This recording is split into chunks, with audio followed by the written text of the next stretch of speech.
Welcome to the course on Inside the Mind of Teens, one of my favorites. Our brains begin to form in the womb but continue to take shape well into adolescence. In this course, we'll take a look at how the latest research could help us better understand and then support teens' development. They are dramatic, irrational, and scream for seemingly no reason.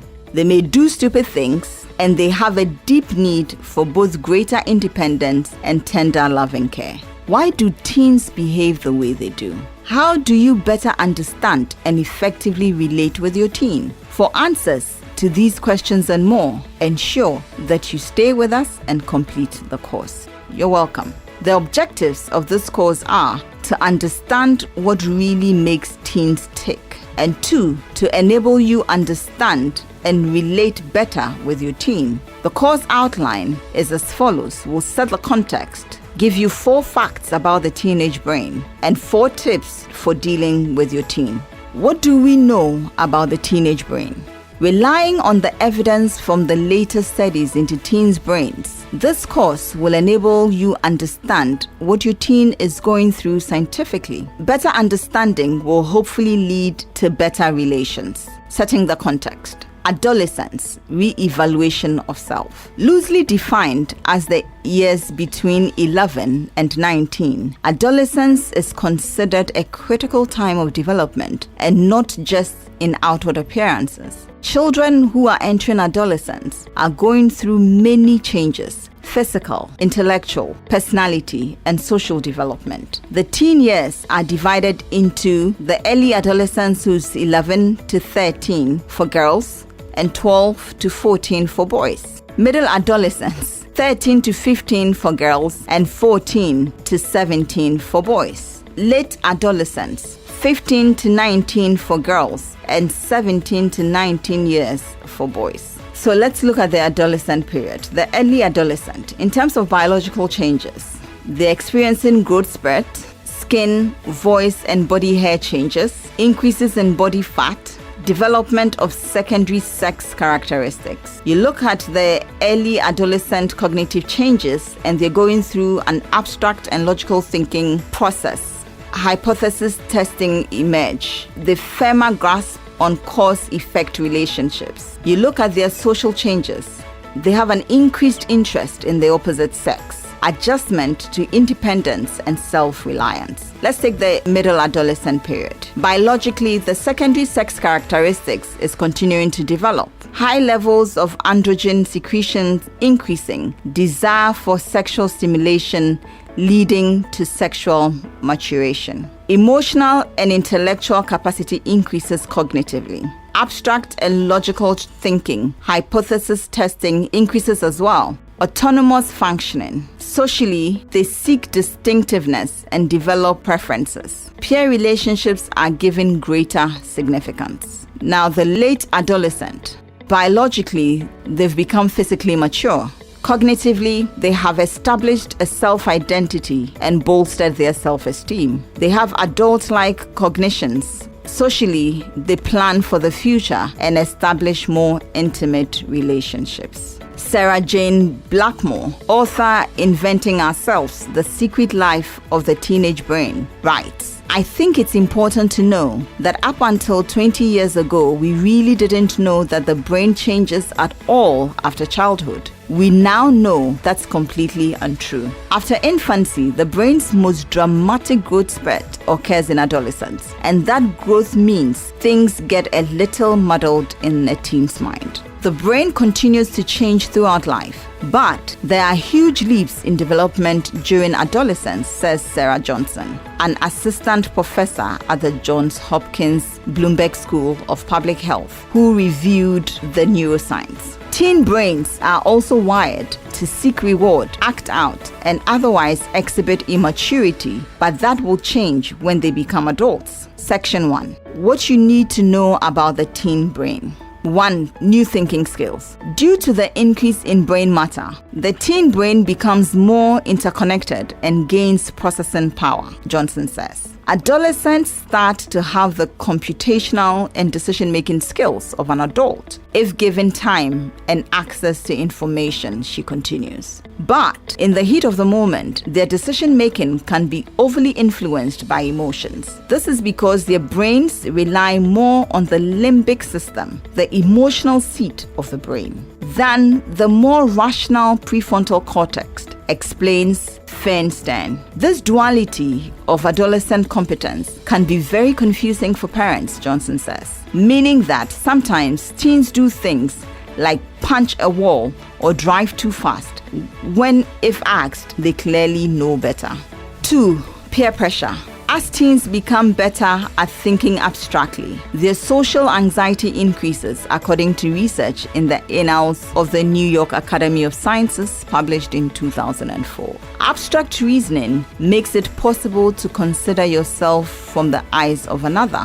Teens may use this new skill to ruminate about what others are thinking of them. In particular, peer approval has been shown to be highly rewarding to the teen brain, which may be why teens are more likely to take risks when other teens are around. For instance, when it comes to risk-taking, adolescents take risks at much higher rates when in the presence of companions their own age. In driving games and in life, adolescents operate a vehicle safely when alone. Around peers, though, everything changes, according to Lauren Steinberg, a neuroscientist. When it comes to alcohol consumption, a 2014 experiment reveals that adolescent mice, those at the tender age of 4 to 5 weeks, drank about as often as adult mice when by themselves. But in the presence of other juveniles, they drank 25% more of the time. There was no change in the drinking of adult mice. When it comes to driving, the risk of death for teenagers driving alone increased by 44% per mile when traveling with one peer, and quadrupled with 3 peers in the car. By contrast, traveling companions are actually a protective factor for adults over 26, who are less likely to crash if they have a passenger than if they're alone. The reasons? Nucleus accumbens. The limbic system, the brain's reward system, is mature and firing on all cylinders in teenagers. The prefrontal cortex, which is responsible for things like self-control, planning, self-awareness, is still busy developing. The limbic system, which gives you the rewarding feeling of taking risk, is structurally more developed before the prefrontal cortex, which stops you from taking risk. 3. The teenage years have the highest capacity for intellectual and emotional growth. The teenage brain is by nature more receptive to learning. We retain the capacity to improve even fundamental attributes like our IQ well into our teenage years, according to Frances Jensen in her 2015 book, The Teenage Brain. 4. Teen tantrums. Teens are in the midst of acquiring incredible new skill sets, especially when it comes to social behavior and abstract thought. But they are not good at using them yet. So they must experiment, and sometimes they use their parents as guinea pigs. Many kids this age view conflict as a type of self-expression and may have trouble focusing on an abstract idea or understanding another's point of view. Just as when dealing with the tantrums of toddlerhood, parents need to remember their teen's behavior is not a personal affront. Your teen is dealing with a huge amount of social, emotional, and cognitive flux and have underdeveloped abilities to cope. They need you, their parent, the people with a more stable adult brain, to help them by staying calm, listening, and being good role models. And be advised, the more you yell at a teen, the worse they'll likely behave, according to a 2013 study published in the journal Child Development. Section 2. So what must you do? You're still very important. According to Feinstein, a survey of teenagers revealed that 84% think highly of their mothers and 89% think highly of their fathers. And more than 3/4 of teenagers enjoy spending time with their parents. 79% enjoy hanging out with mom, 76% like chilling with dad. One of the tasks of adolescence is separating from the family and establishing some autonomy and self-identity. But that does not mean a teen no longer needs parents, even if they say otherwise. Teens still need some structure and are looking to their parents to provide that structure. If you decide to treat your 16 or 17-year-old as an adult, you're behaving unfairly and setting them up for failure. Be a good role model. One of the most influential ways to parent your teenager, in addition to being a good listener, is to be a good role model, especially when dealing with stress and other life difficulties. As teens are actively trying to figure out their own coping strategies, your adolescent is watching you.